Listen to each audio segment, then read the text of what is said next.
This is called My Mate Billy. This is a Yorkshire tale again, and for the uninitiated, lake in Yorkshire means play in English. So just a little note. Can Yorkshire Jack come out to lake? I heard him ask me mum on doorstep. Course he can, Billy, she replied, just as soon as he's finished his tea. Come on in, lad, my dad shouted, and sit this end down. My mum asked him if he's had his tea yet. Yes, I have, he replied, though his reddened cheeks suggested otherwise. Could you eat a bit more, my mum asked him, because I cooked far too much tonight for this lot, and I don't like wasting all. Suppose I could, he shyly replied. Well then, come and sit this end down at the table, whereby we all shuffled along the bench to make room for him. Then we all tucked in like ravenous pigs at the trough. She makes a lovely shepherd's pie, does my mum, which is always the size of one of Desperate Dan's cow pies, which we always give it the credit it was due by devouring the whole bloody lot. I'm not exaggerating when I say my mum's shepherd's pies could not be bettered, even if it was buttered. While my dad was helping to clear up the table, my mum said, in no uncertain terms, Right, you lot, bugger off out to lake so I can clean this bloody mess up, as she wiped her hands on her pinny, whilst giving Dad a look of mirthful contentment. Then Dad would put his arm around her as they watched us all troop out into the street. No sooner said than done. We were out in the street in the blink of an eye, we was. Me and my mates were usually on our roller skates, while our sisters preferred to be hopscotching their time away. And their friends, the Greenwood sisters, always seemed to be more than happy, just merrily skipping and singing, I like coffee, I like tea, 2 little sausages fried in a pan, that sort of thing. We were all happy as Larry in Ingleton Terraces in those days. If you keep it to yourself, I used to play the odd game of hopscotch with our Emily when I thought no one was looking. Yeah, I couldn't help but notice that my mate Billy, after 10 minutes or so, more often than not would quietly sidle his way away, which got me to thinking it did. So one night I took it upon myself to follow him. He lived in the next street to us, he did, with his mum and dad and his 2 kid brothers. I overheard my mum's telling my dad that Billy's mum and dad liked a drink or two, they do. When he got home, I could see his little brother sat on the doorstep with his mum and dad, who were each drinking pint bottles of Tetley's brown ale, enjoying the early evening sunshine that visits their side of the street for an hour each day in the summertime, after which he disappears back behind Crabtree Steel Factory. Anyhow, Billy didn't say out to his mum and dad. His 2 brothers screamed their delight on clapping eyes on their bestest big brother in the whole world. The 3 of them hugged and joyfully tussled as brothers do. You could just tell they adored one another, they did. His dad told the young uns to sit the sens down, which put the mockers on things, leaving Billy to enter the house on his own. The atmosphere in no way resembled the way it is in our house. I felt a little bit sorry for him, I did. But he knows he's always welcome in our house. My mum and dad love him, they do. And his brothers too. My mum says his mum and dad can't help the way they are. Often added, they're lovely people. It's just that sometimes they find it a little hard to cope with things. So they have a little drink or two. You see, it's their way of trying to ease the pain, because between them, they lost 2 brothers, their Uncle Leonard and Auntie Vera, plus 2 cousins, in that day one night of the Hunslet air raid, when 124 people were bombed out of house and home, which usually continues addressing us kids with, so you don't ever forget that it could have been one of us that had been bombed out of house and home instead of them. So every time you see Billy's mum and dad and the kids, give them a cheery wave and a few kind words, because they bloody well need it, they do.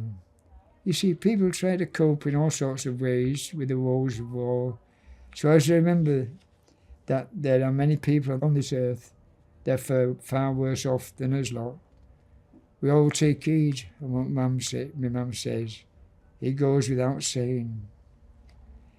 Billy's my best mate at school and all. He's a big lad for his age, just started shaving he has. even though he's only 14 and a bit, nearly 6 foot tall in his stocking feet he is. Nobody messes with my mate Billy. He is no bully, soft as oat he is. It's not that he doesn't love his mum and dad, that he spends a lot of time around our house. Of course he loves them. It's just the way he wishes they wouldn't drink as much as they do.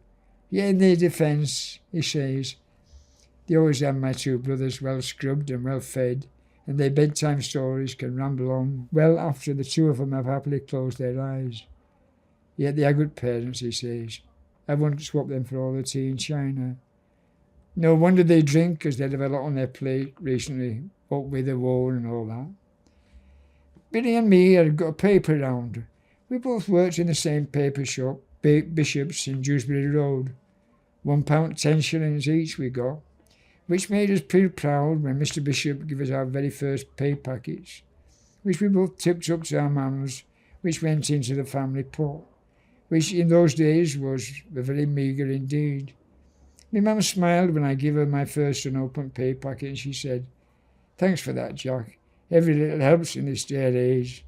Then in almost the same breath, she gave me £0.50 and said, "Get yourself off to the pictures, as Billy told me he's meeting you down there in time for the first house." Then, without further ado, I was off down to the Crescent, where, true to form, Billy was chatting to 2 giggling girls, which in all my innocence I had no idea that it struck a deal that the 4 of us would split into pairs and have 2 of those double back row seats. Billy, being Billy, had already stated his claim as to which one of the 2 we would share his seat with, who was Molly Cartwright, the cobbler's daughter, who was physically on a par with Billy, because she'd already acquired the anatomy of someone well beyond her years. You could just tell they ate it off like a house on fire they did. He was already nibbling her ear when we stood in the queue, which let me and this lass called Linda, the bin man's daughter, who I'd seen now and again around our way, mostly playing football with the lads. Bit of a tomboy she was, yet just lately a little less so, because she now had a certain allure that made me go a little weak at the knees, she did. Billy and Molly were ahead of us, making their way to the ticket office. Holding hands they were, which incited me into abruptly lurching my hand towards Linda's, which surprisingly didn't meet any resistance. On the contrary, because after a minute or 2, she slipped her arm into mine in the way Mum and Dad's do. So there we were, Billy, Molly, Linda and me, on the back row of the Crescent in those double seats, which was a brand new experience for me. Even though our hands were still entwined, I just stayed straight ahead, pretending to be watching Nikita Khrushchev on Pathé News. Yeah, I couldn't help but notice out of the corner of my eye Billy and Molly showing not the slightest interest to what was occurring on the screen at the time, whilst I, in a complete state of bamboozlement, continued to stare straight ahead, mentally trying to fathom out why Linda won't even, for a minute or 2, release her vice-like grip she had on my right hand. Mind you, after a little while, her grip became a little more gentle as she began to ever so gently stroke my thigh with her other hand. But then the Pathé News was over and done with, and the main film was about to begin. But in the meantime, the ice cream lady was making her way backwards down the aisle. As she paused at our row, I said to Linda, "I fancy a lolly, would you like one too?" Which she politely declined, yet accepted a cigarette from Billy. So there we were, those 3 smoking their ciggies, whilst I was there sucking at my movie lolly, waiting for the movie to begin, which at the time didn't seem in any way untoward. Yet in retrospect, I now feel that it wasn't the coolest thing to do. But I didn't care, because I never, even to this day, took to that smoking lark. Yet the evening did turn out to be a very pleasant occasion indeed, because when my lolly had been licked back to its stick, and Linda had finished her ciggy, and the main movie was well underway, out of the corner of my eye I noticed Billy had his arm wrapped round Molly's shoulders. Being a bit naive of the protocol on these sort of occasions, I thought it would be prudent of me to follow suit, so to speak, which, much to my delighted bemusement, Linda snuggling a little closer to me. In fact, I took to it like a duck to water, I did. In fact, we're now becoming so mutually entwined I could hardly see what was going on up on the screen, because her head always seemed to be in the way. When it dawned on me there was more to life than what was going on upon the silver screen, because that night at the Crescent was when my loins suddenly lurched into a sudden surge of post-pubescent maturity. Linda was obviously more conversant in the protocol for such occasions. In fact, to tell you the truth, it was like my birthday and Christmas morning all rolled into one. I didn't know what day it was. In fact, the goings-on on the screen now paled into insignificance, now very much surplus to my requirements. Linda led the ways in so many ways, which was I more than happy about. Putty in her hands I was. Speaking of which, a certain part of my anatomy had now taken on life of its own. It had no longer the constitution of putty. Embarrassingly so, I tried to disguise the discomfort it was causing me.